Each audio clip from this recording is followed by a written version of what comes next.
एकीकडे व्यक्त व्हायला जो आठवडा नियतीने निवडला त्याच आठवड्यात सरकारने मात्र सतलज नावाच्या चित्रपटावर बंदी घातली। सारे शमशानों को मिला के ये आंकड़ा कम से कम 25,000 लाशों का है। आणि या चित्रपटाच्या सुरुवातीपासूनच याच्याबद्दलची कॉन्ट्रोवर्सी जास्त चर्चेत आली। सर्वप्रथम हा चित्रपट जेव्हा सेन्सॉरला दाखवला गेला तेव्हा सेन्सॉरनी याच्यात तब्बल 127 कट सुचवले। अर्थात एवढे मोठे कट स्वीकारून तो चित्रपट प्रदर्शित करायला निर्मात्यांनी नकार दिला आणि त्यातले जे अभिनेते होते दलजीत दोसांझ यांनी देखील याला एक मोठी प्रसिद्धी दिली आणि मग हा चित्रपट झी5 या OTT प्लॅटफॉर्मवर 3 जुलै या दिवशी प्रदर्शित झाला। 5 जुलै या दिवशी तो चित्रपट अचानकपणे मागे घेण्यात आला। अगर मुझे 25,000 लाशों का हिसाब सरकार को देना पड़ा ना तो मैं 25,001 का दूंगा। नमस्कार, द उदय निरगुडकर शो मध्ये आपल्या सगळ्यांचं मनपूर्वक स्वागत। मी डॉक्टर उदय निरगुडकर। प्रेक्षको, जुलैचा पहिला महिना हा चित्रपट सृष्टीसाठी अत्यंत महत्वाचा, म्हणजे फक्त मराठी चित्रपट सृष्टी नाही तर एकूणच भारतीय चित्रपट सृष्टीसाठी मुहूर्त मेंढ रोवणारा असा हा आठवडा म्हणून ओळखला जातो। तुम्हाला आश्चर्य वाटेल आणि एक योगायोग असा आहे की बरोबर 3 जुलै 1896 ला भारतामध्ये पहिला चित्रपट मुंबईला प्रदर्शित झाला आणि त्यानंतर एक प्रकारे चित्रपट सृष्टीची काय म्हणू आपण ज्याला त्याचा प्रवाह खळाळता झाला।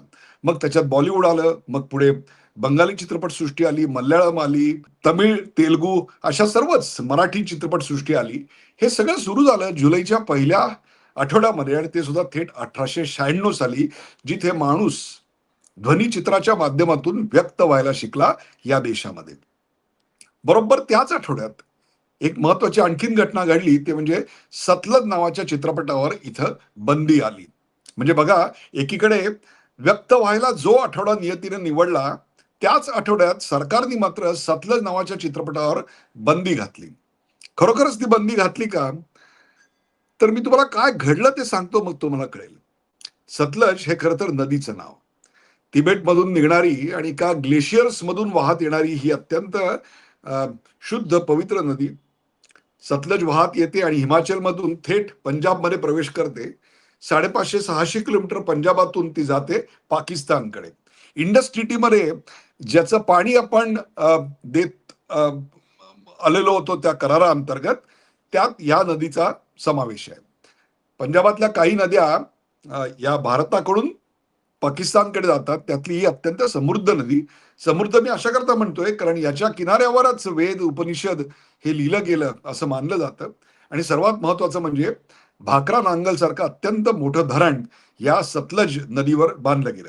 हा जो चित्रपटावर बंदी घातली गेली त्या चित्रपटाचं नाव जरी सतलज असलं तरी तो चित्रपट सतलज नदीवर नाहीये। त्याचं पहिलं नाव होतं पंजाब, मग ते नाव बदललं गेलं आणि त्याचं नाव सतलज ठेवलं गेलं। आणि या चित्रपटाच्या सुरुवातीपासूनच याच्याबद्दलची कॉन्ट्रोवर्सी जास्त चर्चेत आली। सर्वप्रथम हा चित्रपट जेव्हा सेन्सॉरला दाखवला गेला तेव्हा सेन्सॉरनी याच्यात तब्बल 127 कट सुचवले।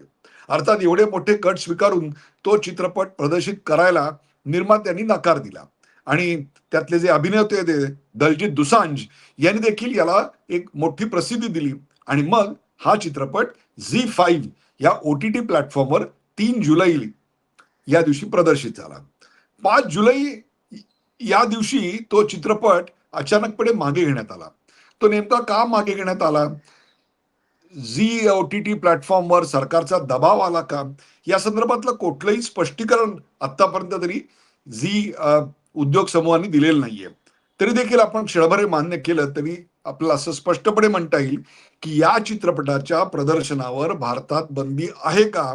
तर नाही। या चित्रपटाचे कट स्वीकारले असते तर हा चित्रपट प्रदर्शित होऊ शकला असता। आता 127 कट सुचवण्या इतपत या चित्रपटाचा विषय आणि त्याचं सादरीकरण एवढं प्रोव्होकेटिव्ह आहे, म्हणजे नक्कीच काहीतरी विषय ज्वालाग्राही असणार।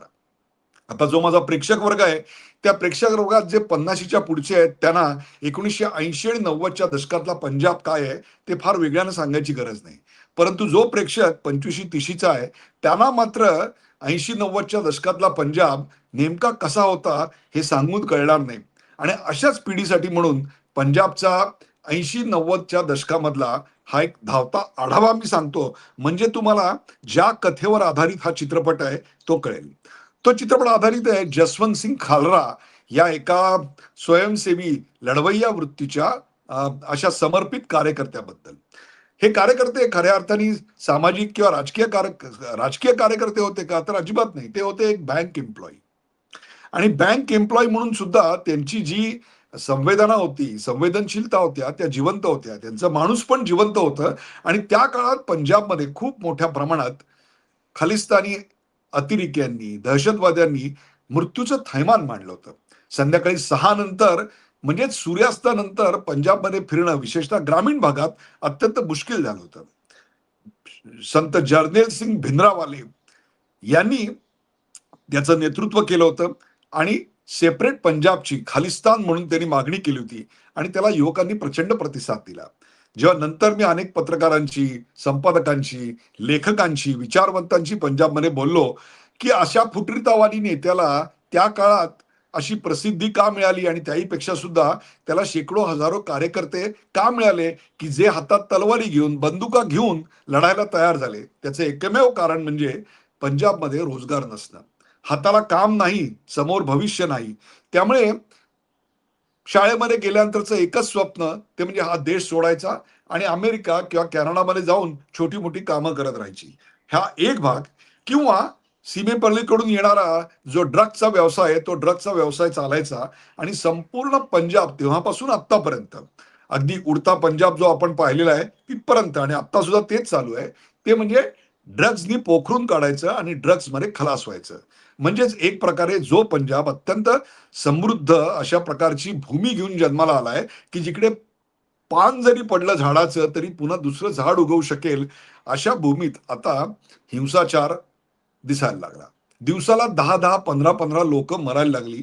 त्याच्यामध्ये सामान्य निष्पाप नागरिक जसे होते, तसेच पोलीस होते आणि त्याहीपेक्षा दहशतवादी सुद्धा पोलीस कारवाईत मारले जात होते. हे सगळं जवळपास 10 एक वर्ष चाललेलं होतं आणि याचा कडेलोट 90च्या दशकात विशेषतः 91 साल, की ज्यावेळेला सर्वात जास्त हत्या या सगळ्या पंजाबमध्ये व्हायला लागल्या. त्या काळातले पेपर आम्ही जेव्हा उघडून बघायचो, मी नुकतंच कॉलेज संपवून नोकरीला लागलो होतो आणि अनेकदा मला पंजाबला जायला लागायचं नोकरीच्या कामानिमित्ताने. त्या छातीत धडकी भरायची, कारण संध्याकाळी 5-5:30ला सगळी ऑफिसेस ओस पडायची आणि कुठेही बाहेर पडायची मुभा नव्हती. का? आणि बाहेर पडलं तर काय होईल काही सांगता येत नाही. ग्रामीण पंजाबमध्ये जायची तर काही सोयच नव्हती. चंदीगडहून जालंधरला जायचं असेल तर जीव मुठीत घेऊन जायचं अशी परिस्थिती होती. मग त्या काळातले मजीठा नावाचा जो त्यांचा जिल्हा आहे ओल्ड अमृतसर भागामधला, किंवा अशाच प्रकारचे जे सगळे जिल्हे होते, तिथे प्रचंड मोठ्या प्रमाणात दहशतवाद पसरलेला होता. सरकार आपापल्या परीनं प्रयत्न करत होतं, परंतु त्याला काही यश येत नव्हतं. शेवटी KPS गिल अशा नावाच्या एका धडाडीच्या पोलीस अधिकाऱ्याची तिकडे पंजाब पोलीस प्रमुख म्हणून नेमणूक करण्यात आली आणि मग त्यांनी धडाकेबाज कारवाई करत समूळ उच्चाटन करण्याकरता दहशतवाद्यांना टिपून मारायला सुरुवात केली. रक्ताचा सडा पडला. जिथे झाडं आणि शेतं उगवायला हवी होती, तिथे आता माणसांचे मुर्दे पडायला लागले. परंतु त्यामुळे दहशतवादाचं कंबरडं मोडलं गेलं. अर्थात त्यांच्या विरुद्धच्या तक्रारी वाढल्या, म्हणून मला वाटतं चंद्रशेखर गव्हर्नमेंट असताना त्यांना हलवलं गेलं. पण नंतर नरसिंहराव सरकारच्या काळात त्यांना पुन्हा कामावर घेण्यात आलं, त्याच जागेवर घेण्यात आलं आणि त्यांनी आपली कामगिरी चोख बजावली. या काळामध्ये महाराष्ट्रातील अतिशय कर्तबगार पोलीस अधिकारी ज्युलियस रिबेरो यांची पण तिथे नेमणूक करण्यात आली होती आणि त्यांनी देखील पहिल्यांदा बुलेट फॉर बुलेट असा नारा दिला. बुलेट फॉर बुलेट म्हणजे ज्यांच्या हातात गन आहे त्या प्रत्येकाला इथं कंठस्नान घातलं जाईल. इथूनच खऱ्या अर्थाने भारतामध्ये एन्काउंटर ही सुरुवात झाली, ज्याचा एक आविष्कार आता सध्या आपण उत्तर प्रदेशमध्ये आणि काही प्रमाणात पश्चिम बंगालमध्ये पाहताय. ही सुरुवात सगळी झाली 80-90च्या दशकामध्ये पंजाबमध्ये. हे सगळं मी तुम्हाला सविस्तररित्या असं सांगतोय, की हा देश फुटून या देशाचं विभाजन व्हावं, या देशातून एक प्रदेश फुटून निघावा, याच्याकरता एक मोठा गट परदेशातून मदत घेऊन फार मोठ्या प्रमाणात शस्त्र, दारुगोळा वापरत होता आणि निरपराध नागरिकांची हत्या करत होता, दहशत पसरवत होता. इतकंच काय, तर न्यूज चॅनलवरच्या वृत्त निवेदिकेने कोणता ड्रेस घालावा, शाळेमध्ये काय शिकवलं जावं, वृत्तपत्रात काय छापलं जावं, अशी एक तालिबान स्वरूपाची हुकमी राजवट संपूर्ण पंजाबमध्ये होती. कित्येक संपादकांच्या, पत्रकारांच्या हत्या करण्यात आल्या. कित्येक वृत्तपत्र समूह अक्षरशः धाकदपटशाने बंद पाडण्यात आले. असं सगळं वातावरण असताना त्याच्यावर मात करण्याकरता पंजाब पोलिसांनी धडाकेबाज कारवाई केली. त्याबद्दल त्यांचं कौतुक केलंच पाहिजे. आपल्याकडे जेव्हा जेव्हा अशा देशविघातक कारवाया होत असतात, त्यावेळेला त्याचा बिमोड करण्याकरता लष्कराची मदत घेतली जाते. उदाहरणार्थ नक्षलवाद संपवण्याकरता पोलिसांपेक्षा लष्कराची भूमिका निर्णायक ठरली. आता मिझोराममध्ये सुद्धा आपल्याकडे लष्कर कार्यरत आहे. लालडेंगा किंवा अरुणाचल किंवा नागालँड मधल्या घुसखोरीवर उपाय शोधण्याकरता आपल्याकडे लष्कराची मदत घेतली. परंतु पंजाब हे ऑपरेशन असं आहे की जे पंजाब पोलिसांनी यशस्वीरित्या हाताळलं नव्हे तर समूळ उखडून टाकलं. अर्थात या देशाने त्याची फार मोठी किंमत मोजली आणि ती म्हणजे इंदिरा गांधी यांची 31 ऑक्टोबर 1984 रोजी त्यांच्या राहत्या घरी पंतप्रधान असताना गोळ्या घालून हत्या करण्यात आली. त्याच्यानंतर ती कशाकरता करण्यात आली तर सुवर्ण मंदिर या पवित्र जागी जर्नल सिंग भिंद्रनवाले आणि त्याचे सर्व अतिरेकी लपून बसले होते आणि त्यांनी तिथून दहशतवाद पसरवायला सुरुवात केली होती. जिथे गुरु ग्रंथ साहेब ठेवलेला होता त्याच्या आसपास आता अवैधरित्या दारुगोळा आणि शस्त्रास्त्र ठेवलेली होती. जनरल वैद्य यांनी ऑपरेशन ब्लू स्टार याच्या अंतर्गत फार मोठी धाडसी लष्करी कारवाई केली. स्वर्ण मंदिराला कोणताही धक्का लागू न देता जर्नल सिंग भिंद्रनवालेचा खात्मा केला. अर्थात ही जखम आहे असं समजून पुढे जनरल वैद्य यांची पुण्यात रिटायर्ड झाल्यानंतर मार्केटमध्ये भाजी घ्यायला ते गेलेले असताना गोळ्या घालून हत्या करण्यात आली आणि त्यात त्यांचा जो अंगरक्षक होता त्याची पण हत्या करण्यात आली. हे सगळं मी आपल्याला अशा करता सांगतोय की त्या काळात रिबेरो यांच्यावर सुद्धा जीवघेणा हल्ला झालेला होता. ते पोलीस प्रमुख असताना पण केवळ नशीब म्हणून कार्बाईनमधनं गोळ्यांचा वर्षाव करून सुद्धा रिबेरो वाचले. नंतर रोमानियामध्ये ते राजदूत म्हणून गेले होते. तिथे सुद्धा त्यांच्यावर कार्बाईन हल्ला झाला पण तिथेही ते आश्चर्यकारकरित्या बचावलेले होते. हा सर्व थरार रिटायर झाल्यानंतर अनेक वर्षांनी त्यांची मी मुलाखत घेतली तेव्हा त्यांनी स्वतःनी मला तिथल्या अतिरेकी दहशतवाद याबद्दलची साधंत कहाणी सांगली होती. म्हणून मी तुम्हाला आता सांगू शकतोय. तर मुद्दा असा होता की या सगळ्या काळामध्ये पंजाब पोलिसांनी ज्या असंख्य कारवाया केल्या त्यात काही निरपराध व्यक्तींची हत्या करण्यात आली. त्या निरपराध व्यक्तींना बेवारस म्हणून मग त्यांचे अंत्यसंस्कार करून ते प्रकरण मिटवण्यात आलं. हे जे जसवंत सिंग खालरा होते त्यांनी मग स्मशान बाय स्मशान जात अशा बेवारस माणसांना जाळण्यात जे आलं त्यांची नावं गोळा करायला सुरुवात केली आणि त्यातून त्यांच्या नातेवाईकांपर्यंत पोहोचून ती माणसं बेवारस नव्हती तर ती या समाजाचा हिस्सा होती, कुटुंब कबिलावाली माणसं होती. असं करत करत त्यांनी 3 जिल्ह्यांचा डेटा गोळा केला आणि तो पुढे एक्स्ट्रापोलेट करत 25,000 लोकांची हत्या झाली असावी असा अंदाज व्यक्त केला. हा एक अतिशय धक्कादायक प्रकार होता. पुढे त्याची सीबीआय इन्क्वायरी झाली, पोलिसांना अटक झाली, बऱ्याच गोष्टी घडल्या. त्यांच्यावर वहीम होता म्हणून असं बोललं जातं की पंजाब पोलिसांनी एक दिवशी त्यांना त्यांच्या घरातनं उचललं आणि पुढे काही दिवसांनी एका नाल्यामध्ये त्यांचा मृतदेह जखमी अवस्थेत सापडला. या सगळ्या कहाणीवरचा हा सगळा चित्रपट आहे. याच्यात किती नाजूक धागेदोरे आहेत हे आपल्या लक्षात आलं असेल. किती ज्वालाग्राही हे सगळं आहे होऊ शकत असेल. त्यामुळे सरकारने याच्यावर बंदी घातली का म्हणजे अखेर मोदी सरकार देखील काँग्रेस सरकार सारखंच वागतंय असं म्हणायला टीकेला जागा मिळाली. याचं कारण असं आहे की काँग्रेसच्या काळामध्ये कलावंतांवर तर असंख्य वेळेला बंधनं आलेली आहेत. किशोर कुमारवर बंधनं आलेली आहेत, काही गीतकारांवर काही संगीतकारांवर बंधनं आलेली आहेत, अनेक पुस्तकांवर बंदी आलेली आहेत. अगदी इतकंच काय तर किस्सा कुर्सी का आणि आंधी ही 1975 साली त्याच्यावर बंदी आली. नंतर पुढे काँग्रेसच्या काळामध्ये Friday, black Friday, fire, water, Amu अशा अनेक चित्रपटांवर त्याच्या प्रदर्शनावर खूप अडचणी निर्माण केल्या पण त्या पुढे शेवटी त्यांचं प्रकाशन झालं. परंतु मोदी यांच्या विरोधात असलेला त्यावेळच्या गुजरात सरकारनी जी कारवाई केली आणि कारसेवकांचा जो मृत्यू झालेला होता अयोध्येहून परत येताना ट्रेन जाळलेली होती, आपल्याला आठवत असेल. त्याच्यानंतर गुजरात दंगली झाल्या, त्याच्यावर आधारित परझानिया चित्रपट आला. त्याचं प्रसारण मात्र मोदी सरकारनी किंवा तत्कालीन कोणी थांबवल्याचं तरी मला माहित नाही.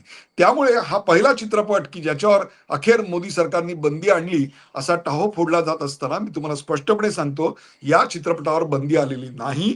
याला 127 कट सुचवलेले आहेत, जे जसे कट अनेक चित्रपटांना सुचवले जातात. आणि चित्रपटाचं जे सेन्सॉरचं सर्टिफिकेट सुरुवातीला तुम्हाला दाखवलं जातं, त्याच्यावर उजव्या बाजूला एक असा त्रिकोण असतो. तो त्रिकोण तुम्हाला हे सांगतो की या चित्रपटाला, त्याच्या प्रदर्शनाला परवानगी कट सकट दिलेली आहे. असे बहुतांशी चित्रपट तुम्हाला दिसतील. काही सेक्स रिलेटेड गोष्टी असतात, काही व्हायलन्स रिलेटेड गोष्टी असतात, काही जातीय तणाव वाढावा अशा गोष्टी असतात. याकरता सेन्सॉर बोर्ड हे कारवाई करत असते. परंतु या चित्रपटाच्या निर्मात्यांनी 127 कट घ्यायला नकार दिला. त्याच्यामुळे पुढचं सगळं रामायण घडलेलं आहे. हे मी तुम्हाला अशा करता सांगतोय की हा सगळा जो रक्तलांछित इतिहास आहे, त्याच्यावर पांघरून घालायचा प्रयत्न पुढे मनमोहन सिंग हे पंतप्रधान झाल्यानंतर त्यांनी केलेला होता. मनमोहन सिंग पंतप्रधान झाल्यानंतर त्यांनी एकदा नव्हे अनेकदा ऑपरेशन ब्लू स्टार बद्दल शीख समाजाची माफी मागितलेली होती. इतकंच काय, तर स्वर्ण मंदिरात जाऊन त्यांनी कार सेवा देखील केलेली होती. पुढे राहुल गांधी हे सुद्धा मत्था टेकायला स्वर्ण मंदिरात गेलेले होते. त्यांनी पुढे प्रचार देखील केला. पण हा सगळा जो प्रकार जेव्हा घडला, त्यावेळेला पंजाबमध्ये सत्तेवर ना भाजप होतं, ना भाजपचा कोणीही सहयोगी पक्ष. त्यावेळेला सत्तेवर होते ते काँग्रेस आणि त्याहीपेक्षा सुद्धा SAD म्हणजे शिरोमणी अकाली दल. अर्थात पुढे शिरोमणी अकाली दल हे for a brief period they were part of the Vajpayee government, पण तो भाग अलग आहे. या सगळं वाजपेयी सरकार येण्याच्या अगोदर हे सगळं घडलेलं आहे. हे मी तुम्हाला अशा करता सांगतोय की या चित्रपटाच्या प्रदर्शन आणि त्याचं टायमिंग हे अतिशय महत्वाचं आहे. मार्च 2027 मध्ये पंजाबच्या निवडणुका होणार आहेत आणि त्या निवडणुका अत्यंत अटीतटीच्या आहेत. आता जरी 117 विधानसभा आमदारांची असली तरी देखील त्यात प्रचंड बहुमत हे आम आदमी पक्षाला आहे. आम आदमी पक्षाचे जे पंजाबचे मुख्यमंत्री आहेत, त्यांचं नाव भगवंत सिंग मान, त्यांची पॉप्युलरिटी झपाट्यानं खाली कोसळते. झपाट्यानं लोकप्रियता कोसळण्याचं कारण एकच आहे आणि ते म्हणजे त्यांनी जी निवडून येण्याकरता त्याच्या आधीच्या निवडणुकीत भरमसाठ आश्वासनं दिलेली होती. हे फुकट देतो, ते फुकट देतो, ज्याचा उल्लेख दस्तूर खुद्द सुप्रीम कोर्टाने या रेवडी कल्चर बद्दल तीव्र आक्षेप नोंदवलेले होते. त्या रेवडी कल्चरची ती सुरुवात होती. त्यामुळे परिस्थिती आज अशी आलेली आहे की पंजाब सरकारला स्वतःच्या कर्मचाऱ्यांचा पैसा देण्याकरता, पगार देण्याकरता त्यांना पंजाब भवन दिल्लीचं हे गहाण ठेवावं लागलेलं आहे, इतकी अवस्था आहे. त्यामुळे आजही इतक्या वर्षानंतर पंजाबचा तरुण हा दिशाहीन आहे. त्याच्यासमोर ड्रग्सचा विळखा आहे आणि त्याच्याही पलीकडे जाऊन त्याला फक्त पंजाब सोडून भारतातल्या इतर कुठल्याही भागात कुठल्याही प्रकारची नोकरी करायला आणि त्याहीपेक्षा सुद्धा परदेशी जायला अत्यंत उत्सुक आहे. हीच ती अवस्था आहे. आणि ही अवस्था आता भाजप बदलू शकेल आणि भाजपचं सरकार येईल अशी चिन्ह असताना मुद्दामून भाजपच्या सरकारच्या येड्यामध्ये खोडा घालण्याकरता म्हणून तर हा चित्रपट केला नाही ना, असा जरी काही समीक्षक तर्क मांडत असले तरी त्यातही तितकंसं तथ्य नाही. याचं कारण या घडलेल्या घटनांशी भाजपचा तिळमात्र संबंध नाही आणि दुसरी गोष्ट, भाजपने या चित्रपटावर बंदी घातलेली नाही. मी तुम्हाला अशा करता सांगतोय की एखादा चित्रपट, एखादी कलाकृती बनवताना त्याचा समाजावर तर निश्चित परिणाम होत असतो. त्यावेळेला त्या कलाकृती मागचा नेमका हेतू काय आहे तो बघणं अत्यंत महत्वाचं असतं आणि म्हणूनच हा चित्रपट तसा उल्लेखनीय म्हटला पाहिजे. अर्थातच मी जेव्हा पंजाबमधल्या माझ्या अनेक मित्रांशी, पत्रकारांशी, लेखक कलावंतांशी बोललो तेव्हा ते म्हणले याच्यावर बंदी आहे, याला काही अर्थ नाही. याचं कारण जेव्हा किस्सा कुर्सी का किंवा आंधी या चित्रपटांवर बंदी आली तेव्हा तो काळ वेगळा होता. याचं कारण चित्रपट प्रदर्शित करायचा असेल तर तेव्हा फक्त एकच माध्यम होतं आणि ते माध्यम म्हणजे चित्रपटगृह. पण आज तशी गोष्ट नाही आहे. तुम्ही चित्रपटगृहात प्रदर्शित करण्यापासून वंचित केलं तरी देखील तुम्हाला OTT प्लॅटफॉर्म आहे, तो जरी तुम्ही वंचित केलात तरी तुम्ही परदेशात करू शकता आणि तिथून तुम्ही तो चित्रपट व्हॉट्सअपच्या माध्यमातून किंवा इतर अनेक माध्यमातून जगभरात प्रदर्शित करू शकता. त्यामुळे या चित्रपटाचे गुरुद्वारामध्ये आणि खाजगी जागेत अनेक टेलिकास्ट प्रदर्शनाचे कार्यक्रम झालेले आहेत. त्यामुळे याच्यावर बंदी आहे असं म्हणणं काही फारसं योग्य होणार नाहीये. हे मी सगळं तुम्हाला अशा करता सांगतोय की एखादी कलाकृती जेव्हा अशी खळबळ माजवते तेव्हा त्याचे खूप दूरगामी परिणाम असतात. एकीकडे Uri, Uri the surgical strike, Kashmir files, Kerala files हे चित्रपट तुम्ही डोक्यावर घेता, त्यांना करमाफी असावी, करमणूक कर त्यातून वगळला जावा अशी मागणी करता. मग त्या काळातलं सत्य दाखवणाऱ्या या चित्रपटावर मात्र तुम्ही बंदी का घालता? असा एक अ, चुकीचा प्रचार इकडे होतोय. म्हणून मी हे पुन्हा पुन्हा सांगतोय की या चित्रपटावर बंदी नाही, ते कट स्वीकारले असते तर हा चित्रपट कधीच प्रदर्शित होऊ शकला असता.